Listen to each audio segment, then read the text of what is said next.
What if I told you that every loan you see, every interest rate you hear, every national debt you read about is part of a silent empire, an empire that grows richer every time a family struggles?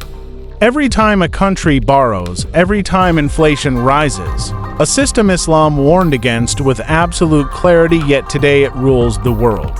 Who built this empire? And how did it spread so quietly that even governments didn't realize they were becoming its servants? Set the stage. To find the truth, we must go back to a time when gold and silver were real money and trade was honest. Islam created an economic system built on fairness, no riba, no exploitation, no money from nothing. But while Muslims lived by this rule, Europe discovered something darker, a belief that debt could become power. Banking families realized they could control kings not through armies but through loans. Origins: it began with wars. Countries needed money, lenders gave it at interest. Every battle made banks stronger and kingdoms weaker. The Qur'an had already warned, Riba destroys societies. But the world ignored the warning. Rise of the empire. By the 18th and 19th centuries, lenders evolved into creators of central banks. They now controlled interest rates, money creation, and entire governments. Debt stopped being a burden, it became a business model. The more nations borrowed, the richer the empire became. Breaking point: the true shift came when paper money replaced gold. Now money could be created out of thin air. Debt exploded, countries fell into traps they could never escape. Fallout: today global debt is the highest in human history.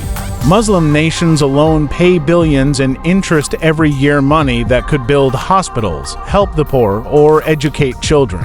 Instead, it vanishes into the empire's pockets. Exactly as the Quran said, Allah destroys riba and nurtures charity. Failed fixes: governments print more money, take more loans, create more policies, yet all of it strengthens the same system that enslaves them. Modern parallels: 2008. 2020. Today's inflation, every crisis follows the same pattern. Debt rises, currencies fall, lenders gain even more control. This cycle isn't an accident. It is the blueprint of the empire. 3 takeaways. 1. Debt-based economies enrich lenders and trap nations. 2.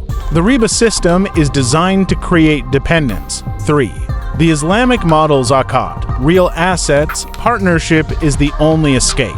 Closing warning: if this empire remains unchallenged, future generations will inherit nothing but debt and the illusion of prosperity.